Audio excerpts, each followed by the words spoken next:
Hmm hello guys, welcome back to my channel. तो मैं आ चुकी हूँ एक न्यू बीयर मांगा लेके, और मैं कहती हूँ कि ये बीयर मांगा आपको कहीं नहीं मिलेगा। तो चलो शुरू करते हैं। तो इसके पहले मैं बता दूँ कि ये मेरा फर्स्ट बीयर मांगा होने वाला है विथ माय वॉइस। तो अगर कोई गलती हो तो मुझे बिल्कुल भी माफ़ मत कीजिए, क्योंकि मैंने आपकी तरफ से मैंने खुद को माफ़ कर दिया है। तो चलिए शुरू करते हैं। और मैं बैक लगा के बोल सकती हूँ कि आपको ऐसा बीयर मांगा कहीं नहीं मिलेगा, ये आपको ढूंढने से भी नहीं मिलेगा, क्योंकि ये मैंने खुद बनाया है।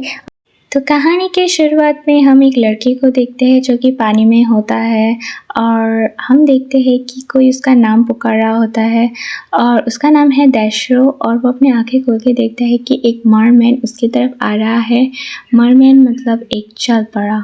वो तो भाई बहुत ज़्यादा शॉक हो जाता है जब वो मरमैन उसके बहुत करीब आता है और बोलता है माय दैशरो। अब उसने ये क्यों बताया, ये आप लोगों को चैप्टर 2 में पता चलेगा। और उसके बाद कहानी कंटिन्यू होता है, और अब बाद में हमें पता चलता है कि हमारा जो दैशर है ना, वो ये सब इमेजिनरी वर्ड है, वो ये सब सपने में देख रहा था। वो कहता है I can not believe I fall asleep. और उसके बाद वो अपने सर को खुजलाते हुए बोलता है तो चलो हमारे इंट्रोडक्शन देते हैं। Daishiro a student majoring in marine biology. वो अपने पेन को रख के बोलता है आई हैव बीन सर्चिंग मॉर्फॉक for years for my graduation project. I finally got the chance to search from them at sea with my monitor. I can not wait to see them. ये कह ही रहा था कि तभी उसके room का दरवाज़ा खोलते हुए उसका एक दोस्त आता है और बोलता है कि Daishiro come quickly we found a merman.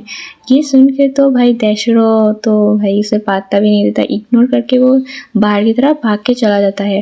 तो इधर जो उसका फ्रेंड है ना, उसका नाम रे होता है और वो दैशरो का मॉनिटर होता है। तो बेचारा रे तो बोलता है कि हे slow down.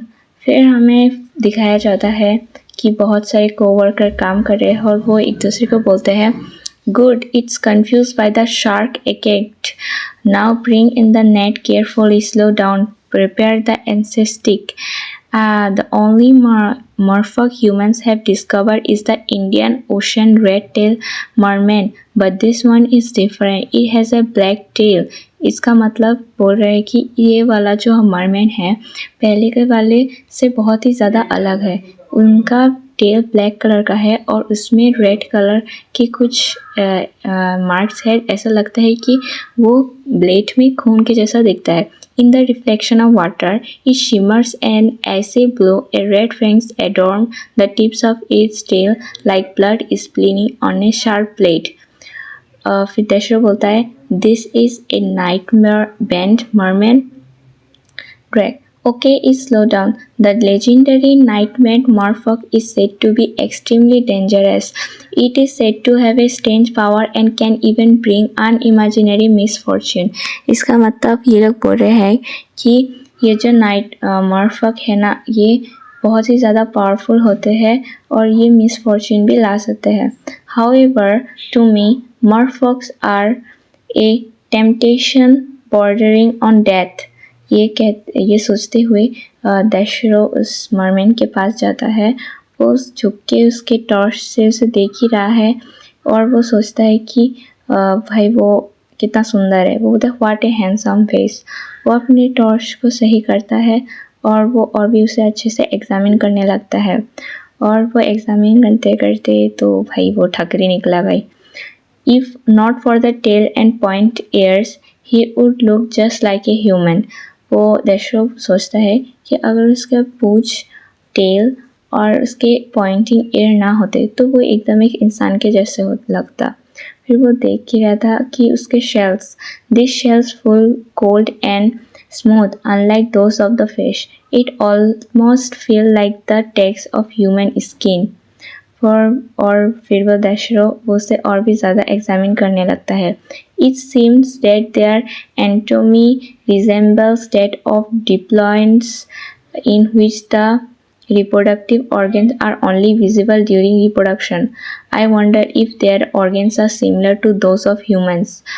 Do they have a similar reproductive system to humans? Do they engage in the same reproductive process? ये सब सोच ही रहा था दैशरो कि उसका तभी उसके हाथ जो मरमैन के शेल से थोड़े से कट जाते हैं। So it's has a barbels, it's a sharp edge blade. वो सोचता है कि तो इसके बारबेल्स भी है, ये एकदम ब्लेड के जैसे काम करते हैं।